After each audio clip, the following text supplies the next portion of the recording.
Have you ever taken to wondering how we can draw so many species out, but we can't really see our creatures evolve into them? Or how our brains don't evolve in sizes or intelligences to 1 million plus points anymore? Well, I too have wondered the same. And it turns out the answer is there are a few complications in this thing we call evolution. Let me teach you what I mean right now in this video. Okay, now I want you to look at this caveman guy. His name is Bob or Rob, whatever you want to imagine him as. Now, let's take a look at his tribe. Yeah, now for example, imagine that this is Bob's tribe. Or Rob, or Robin. I'm gonna call this guy Robin. Let's go. Now, looking at Robin, you may have got an idea of what I was about to talk about. Yes, if you're right, we're gonna nuke the entire tribe. Okay, that sounds weird, right? You'd be like, wait, then nobody would survive the nuking. Well, let's just say, out of Robin's tribe, 2 people survived. Or let's say 4. Because I don't want to encourage very bad things here. So, let's say 4 people survived, 2 women and 2 men. And let's just say they reproduced all around. Now, let's just say the 2 people had 4 or 5 children and the other had 5. The other couple had 5. Now, when these 5 grow up and they grow up again and again, and if I try to nuke them yet again, would that work? No. Why wouldn't it work? Because we found the people who survived the nuke, and the 4 people who did, they reproduced. So their genetics that allowed them to survive the nuke continued on to the next generation. And that is how evolution proceeds. Now we can stop thinking about it in terms of nuking people.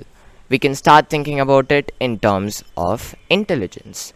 So say you wanted higher brain sizes, higher neural density. The function of that would be IQ, right? High IQ would imply that you have high neural density, some efficient algorithm that processes your neural connections per se. And if you had all of that, that would reflect in your IQ. So what you do, if you want higher brain sizes, is that you take these different people of the tribe and you make them write an IQ test, and then you kill those who score an average, and you keep the 80th percentile alive. Why am I saying 80th percentile? I have no idea. I figured maybe I'd be in the 80th percentile. Okay, in terms of IQ at least. Let's just put that into perspective right now. That basically means you're killing dumb people. That's how evolution works. So if you let smart people exist and dumb people exist simultaneously, the smart people, the resources that could have gone into them and developing their families, does not go into them anymore. Okay, now you got that. So let me tell you another thing right now.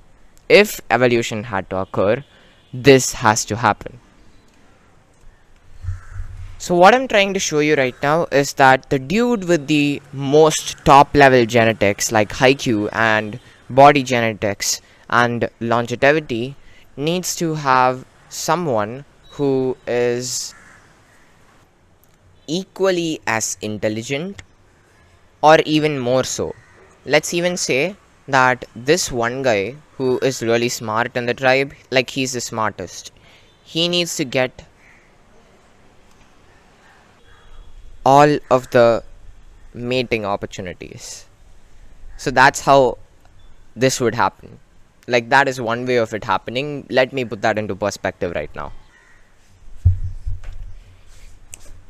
Yup, here I am. Yup, here I am, yet again. Okay, now let me put that into perspective for you. The guy who was Robin in his name, he needs to have all the reproductive opportunities. Like, if there is one smart guy, and let's say there is a less amount of smart women, what would happen is, if he got to spread his genetics, then the chance of getting a high IQ progeny would be higher, right? That's basic logic. And now if you're like, well, you told to us that we had to understand this to understand why animals and everything else didn't just magically evolve into mythical creatures. Well, my guy, that's right. You understood this point, so now try to extend it as I help you do that as well. Okay, so what did I mean when I said that? Well, wait 2 seconds. There was some dust here. Okay. Well, here's what I mean when I said that. So, take this little wolf that's shown right on screen right now and put it into your head. Now, I'm just gonna assume something, that you put that wolf in your head. Now, say I want to make this wolf evolve into a dragon. Very far-fetched, but let's get there. What is the benefit for it in the different stages that it is going to be evolving into a dragon? Well, then there's a very huge question in the process, right? It's gonna be like, what benefit would it have to evolve a tail? And by the way, if it evolved its tail into something longer, that part of its body would consume more energy. So there's a lot of questions like these. It's not just nuke them all. It's like, if this were to happen, would it keep sustaining? Would it end up in that species' number increasing? Like say a wolf developed a very huge tail. Would it essentially be left behind by the pack? Most probably. Does it give it a hunting advantage? Absolutely not. So, just like the nuke, there are environmental conditions. The nuke was the condition we set out for those people. Remember? Robin and his tribe. Robin and his tribe went to that trail because we wanted to find out who could survive the nuke. Robin could. Maybe his wife could have. And so on. Just like that, nature, its conditions are like, who can survive this? They get to go forward. And there are lots of different ways of surviving. And that's why not every animal is in the same form. Like a pronghorn can run really fast. It evades predators, it eats grass, and it survives. And a lion survives because of its ambush predatory tactics. That's why it's got so many muscles, because it needs them to do that. And now, if we take that wolf and try to evolve it into a dragon, sure, the dragon state might be really, really cool. Sure, stuff will look really cool about that wolf. But, does it actually help it in hunting? If it becomes so big, won't it become easier to spot it and just run away when it comes towards that person? Won't it make it easier for the other predators to out-eat it? Like when you're that big like a dragon, you consume a lot of energy. And to consume a lot of energy, you need to eat a lot of things.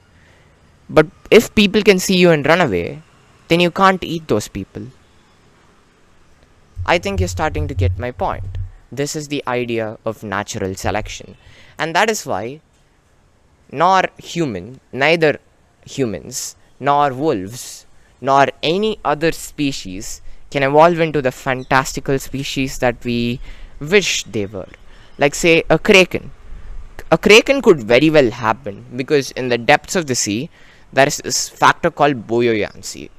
Like how we feel gravity and how gravity pushed us down, and our heights are kind of on the low because of that. Aquatic species don't have that limit. Gravity is basically a non-force inside water.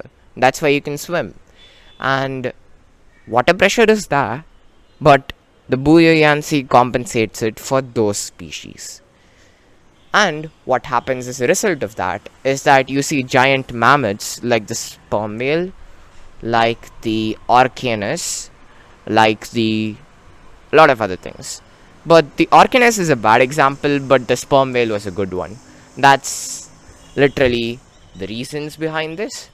And that's how natural selection works. Why did I make this video on a channel about art? Because I ran out of ideas. Tomorrow, I'm gonna be talking about the hive mind, most probably. And on this channel, I've talked a lot more shit like this right in this playlist named Mini Talkeroos. Check it out. You may like it. And here's your final fist bump of the day. It's like a bro fist. Yes, it is inspired by PewDiePie. Bro, no. Bro fist. Yeah. That was cringe, but fine.